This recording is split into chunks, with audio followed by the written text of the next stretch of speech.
Friends, today I'm going to tell you a true incident that shocked scientists, police officers, and journalists around the world. It happened in 1977 in the Enfield area of London, England.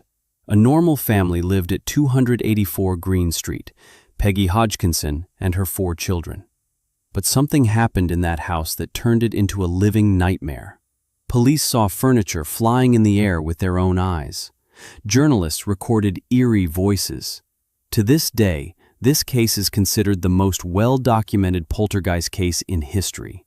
So, sit back and get ready for a spine-chilling true story. August 30th, 1977, Tuesday. Around 7 p.m., clouds hung over Green Street. In house number 284, Janet Hodgkinson, 11, and her brother Pete, 10, were watching TV with their sisters Margaret, 13, and Johnny, 7.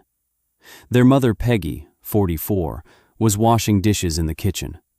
The house was small, a living room downstairs, 2 bedrooms upstairs. Suddenly Janet said, "Mom, someone is knocking upstairs." Peggy listened.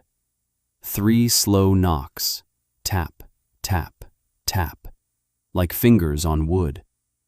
She thought maybe it was rats, but then the noise grew louder. Crack, crack, crack, like someone hammering a nail into the wall. Peggy went upstairs. Everything was quiet in the children's room.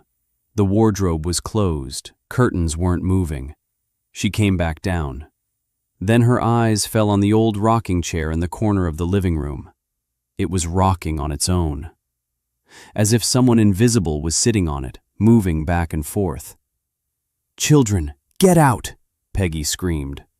But the children were already standing at the front door. They had seen it too. Suddenly the chair began to shake violently. It even bounced and hit the wall. Then silence. Peggy called the police. "There's something in my house," she said in a trembling voice. The police replied, "Maybe it's a burglar. We'll send someone." At 9:30 p.m., police officers Carolyn Heaps and Terry Maffett arrived. Peggy was terrified. Carolyn searched every corner upstairs. No intruder. She came down and told Peggy, "Madam, everything is fine. You're just stressed." But the moment she said that, a loud crash came from upstairs, like a heavy sofa being slammed onto the floor. Both officers ran upstairs. In the bedroom, a heavy old wardrobe, one that 4 men could barely lift, had moved in front of the door. No sign of anyone pushing it, no rollers underneath. It had scraped across the wooden floor. Carolyn said to Terry, "That's impossible."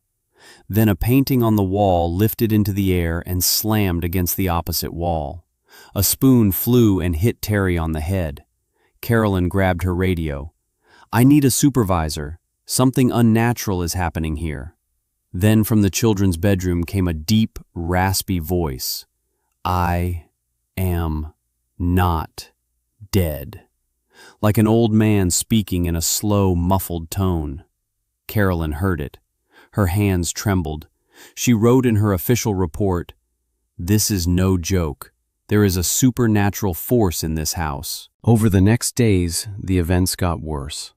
Margaret and Janet were too scared to sleep in their room. At night, their sheets would be pulled off, pillows would fly. Once, an invisible hand lifted Janet from her bed and threw her to the other side of the room, leaving blue bruises on her neck. But the most terrifying thing was the voice. Sometimes, from Janet's throat would come a completely different, deep male voice. "My name is Bill Watkins. This is my house. You people get out." The voice was so real that neighbors called the police, saying the Hodgkinsons were holding an old man hostage. Journalist Guy Lyon, BBC, recorded the voice on tape. When he slowed it down, it became clear that it was impossible for an 11-year-old girl to produce such a deep, resonant adult male voice. Psychologist Dr. John Brown said, "This voice cannot come from a child. Either it's a fake or someone else is speaking." Police investigated. They found that an old man named Bill Watkins had died in that very house in 1970, in the same rocking chair of a heart attack. That same chair that now moved on its own. Throughout September and October, the haunting continued. Crowds gathered outside the house. Neighbor Vic Peters said, "I saw with my own eyes. A chair flew out of the window and landed in the garden. No one could have thrown it." Famous parapsychologist Maurice Grosse, who also worked on the Amityville case, spent 2 months in the house. He wrote, "I saw matchboxes fly through the air myself. One day, Janet was inside the room, I was outside. Suddenly, a heavy table moved in front of the door, as if someone was blocking it. Then it rose 3 feet in the air and smashed against the wall. Once, the most horrifying thing happened. Janet was lifted by an invisible force and pinned against the wall 3 feet above the floor. Maurice Grosse saw her floating in midair. No ropes, no support. She screamed, 'Bring me down!' Then she slowly descended to the floor. Her legs had scratches. Several times, matchboxes spontaneously ignited. Small balls of fire emerged from the carpet. No clear cause. The fire department was called 7 times, but each time the fire went out on its own. Scientists from the Society for Psychical Research, SPR, filled the house with cameras and sensors. They concluded there was no fraud. Yes, once they caught Janet bending a spoon, but she said she had to do it because the spirit told me to. Still, 90% of the events could not be faked. Dr. Peter Brooksmith measured temperature drops. Wherever an event occurred, the temperature suddenly fell by 10 to 15 degrees Celsius. He also recorded fluctuations in the electromagnetic field. By mid-1978, the events slowly faded. Janet grew up and refused to talk about it ever again.